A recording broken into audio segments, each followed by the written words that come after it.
क्योंकि 23 जनवरी बसंत पंचमी के दिन अगर आपने गाय माता को गलती से भी चुपचाप या एक चीज खिला दी तो लिख कर ले लीजिए, गिनते गिनते थक जाओगे। जी हाँ, सार से ये कोई हवाई बात नहीं है। यह शास्त्रों में लिखा हुआ महा उपाय है जो कंकाल को भी जीवित कर सकता है और कंगाल को भी राजा बना सकता है। अगर आप भी चाहते हैं कि बस एक बार के उपाय से ही आपकी जिंदगी बदल जाए तो यही एक उपाय है जिससे आपकी जिंदगी बदल सकती है।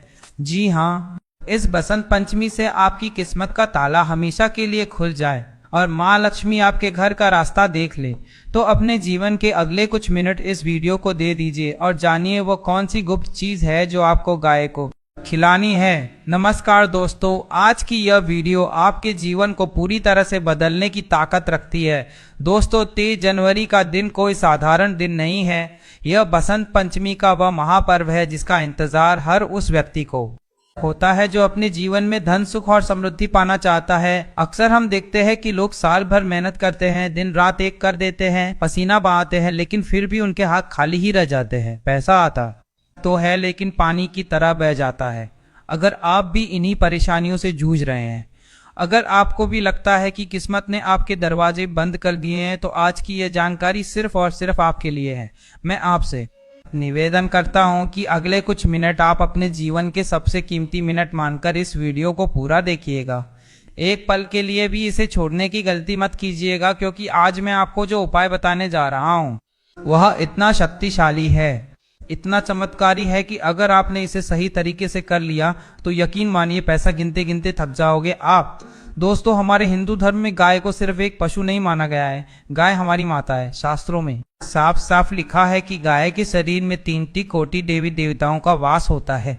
आप जरा सोचिए, जब आप एक गाय की सेवा करते हैं तो आप सिर्फ एक जीव को भोजन नहीं करा रहे होते, बल्कि आप 33 करोड़ देवी देवताओं को भोग लगा रहे होते हैं। और जब 33 कोटि देवी देवता एक साथ प्रसन्न होते हैं तो फिर दुनिया की ऐसी कोई भी ताकत नहीं है जो आपको अमीर बनने से रोक सके। लेकिन बसंत पंचमी के दिन गाय को खिलाने का नियम थोड़ा अलग है। इस दिन का महत्व बहुत खास है। बसंत पंचमी का दिन माँ सरस्वती का दिन है, ज्ञान का दिन है, और साथ ही साथ यह दिन गुरु ग्रह यानी बृहस्पति देव को प्रसन्न करने का भी सबसे बड़ा दिन माना जाता है। और ज्योतिष शास्त्र कहता है कि जिस व्यक्ति का गुरु ग्रह मजबूत होता है उसे जीवन में कभी धन की कमी नहीं होती, उसके घर में साक्षात लक्ष्मी का वास होता है। तो चलिए अब बिना देर किए मैं आपको बताता हूँ कि आपको 23 जनवरी यानी बसंत पंचमी के दिन क्या करना है, कैसे करना है और किस समय करना है। एक एक बात को बहुत ध्यान से सुनिएगा और हो सके तो कहीं लिख लीजिएगा ताकि आपसे कोई गलती ना हो। सबसे पहले तो आपको ये समझना होगा कि आपको खिलाना क्या है। दोस्तों, ये चीज बहुत ही साधारण है और आपके घर की रसोई में ही मौजूद है, लेकिन इसे बनाने और खिलाने का तरीका ही इसे असाधारण बनाता है। आपको बसंत पंचमी वाले दिन सुबह जल्दी उठना है। कोशिश करें कि सूरज निकलने से पहले ही आप उठ जाए। उठने के बाद अपने नित्य कर्मों से निवृत्त होकर स्नान कर ले। नहाने के पानी में अगर आप चुटकी भर हल्दी डाल लेंगे तो यह बहुत ही शुभ होगा। इससे आपका शरीर और मन दोनों पवित्र हो जाएंगे। स्नान करने के बाद आपको पीले रंग के कपड़े पहनने हैं। अगर आपके पास पीले कपड़े नहीं है तो आप कोई भी साफ सुथरा कपड़ा पहन सकते हैं। बस ध्यान रखें कि उस दिन काले या नीले रंग के कपड़े ना पहने। पीला रंग भगवान विष्णु और देव गुरु बृहस्पति को बहुत प्रिय है और यह रंग आपकी किस्मत को चमकाने की ताकत रखता है। अब आपको अपनी रसोई में जाना है, वहां आपको एक रोटी बनानी है। ध्यान रहे यह रोटी आपके घर में बनने वाली सबसे पहली रोटी होनी चाहिए। जब आप आटा गूंथे तो उसमें थोड़ी सी हल्दी और थोड़ा सा गुड़ मिला ले। जी हाँ, आटे में ही आपको यह मिलाना है और फिर उस आटे की एक सुंदर सी रोटी बना ले। रोटी बनाने के बाद अब आपको एक और खास चीज तैयार करनी है। आपको एक रात पहले यानी 22 जनवरी की रात को ही थोड़ी सी चने की दाल पानी में भिगो कर रख देनी है। सुबह तक वह दाल अच्छी तरह से फूल जाएगी।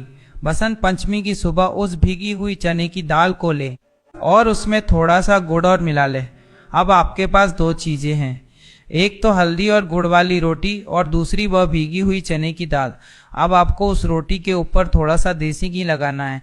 देसी घी शुक्र ग्रह का प्रतीक है जो जीवन में सुख और ऐश्वर्य लाता है। घी लगाने के बाद उस रोटी पर वह भीगी हुई चने की दाल और गुड़ रख दे। अब यह जो सामग्री आपके हाथ में तैयार हुई है, यह कोई मामूली भोजन नहीं है। यह एक ऐसा महाप्रसाद है जो आपकी सोई हुई किस्मत को जगा सकता है। अब आता है इस उपाय का सबसे महत्वपूर्ण हिस्सा। आपको यह रोटी लेकर किसी गाय माता के पास जाना है, लेकिन यहाँ पर आपको एक बहुत ही कड़े नियम का पालन करना है, और वह नियम है मौन।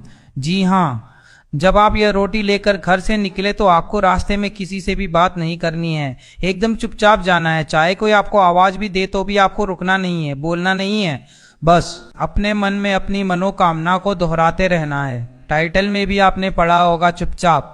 यह शब्द इसलिए लिखा गया है क्योंकि गुप्त दान और गुप्त उपाय का फल 1000 गुना ज्यादा मिलता है। जब हम ढिंडोरा पीटकर कोई काम करते हैं तो उसकी ऊर्जा कम हो जाती है, इसलिए आपको यह काम बिल्कुल खामोशी से करना है। जब आप गाय माता के पास पहुंच जाए तो सबसे पहले उन्हें दूर से ही प्रणाम करें, उनके पैरों को मन ही मन स्पर्श करें और फिर बड़े ही प्रेम और आदर के साथ वह रोटी गाय माता को खिला दे। रोटी खिलाते समय अपने दाहिने हाथ से गाय की पीठ पर जहां उनका कुबड़ होता है वहां पर सहलाएं।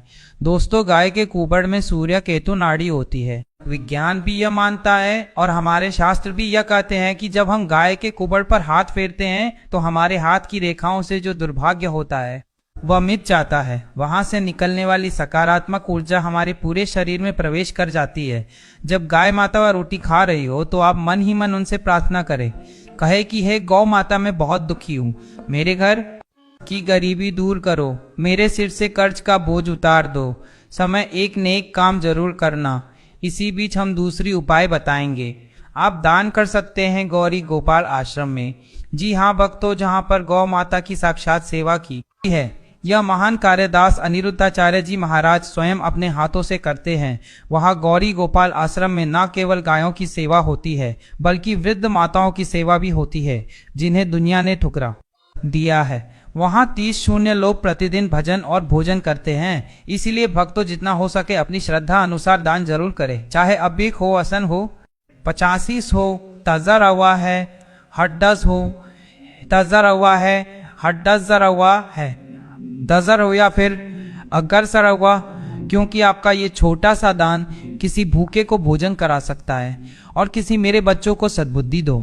आप विश्वास मानिए दोस्तों, गाय माता की आंखों में इतनी करुणा होती है कि वह अपने भक्त की पुकार को कभी अनसुना नहीं करती। उनकी एक हुंकार आपके जीवन के सारे कष्टों को मिटा सकती है। रोटी खिलाने के बाद आपको वहां से चुपचाप वापस आ जाना है। वापस आते समय भी आपको पीछे मुड़कर नहीं देखना है, सीधा अपने घर आ जाए और हाथ मुंह धोकर अपने काम में लग जाए। अब मैं आपको बताता हूँ कि इस छोटे से उपाय से आपको क्या क्या लाभ होंगे। सबसे पहला लाभ तो यह होगा कि आपके धन के रास्ते खुल जाएंगे। अगर आपका पैसा कहीं फंसा हुआ है तो वह वापस मिल जाएगा। अगर आप नौकरी करते हैं तो आपकी तरक्की हो सकती है। अगर आप व्यापार करते हैं तो आपका मुनाफा कई गुना बढ़ जाएगा। जिस घर में गाय की सेवा होती है वहाँ कभी भी अन्न और धन की कमी नहीं होती। दूसरा लाभ यह होगा कि आपके घर के लड़ाई झगड़े खत्म हो जाएंगे। कई बार हमारे घर में बिना किसी बात के क्लेश होता रहता है। पति पत्नी में नहीं बनती, भाई भाई में झगड़ा होता है। यह सब नकारात्मक ऊर्जा के कारण होता है। गाय को गुड़ और चने की दाल खिलाने से घर की नेगेटिविटी दूर होती है और परिवार में प्रेम बढ़ता है। तीसरा लाभ जो बहुत ही महत्वपूर्ण है वह है ग्रह दोषों से मुक्ति। अगर आपकी कुंडली में राहु केतु परेशान कर रहे हैं या शनि की 7.5 चल रही है तो गाय की सेवा से बढ़कर कोई दूसरा उपाय नहीं है। गाय के खुरों की धूल भी अगर माथे पर लग जाए तो बड़े से बड़े पाप धुल जाते हैं। दोस्तों, बसंत पंचमी का दिन विद्या की देवी माँ सरस्वती का दिन भी है। अगर आपके बच्चे पढ़ाई में कमजोर है, उनका मन पढ़ाई में नहीं लगता, तो आप उनके हाथ से ये उपाय करवाएं। गाय को चने की दाल खिलाने से गुरु ग्रह मजबूत होता है, जिससे बुद्धि तेज होती है और याददाश्त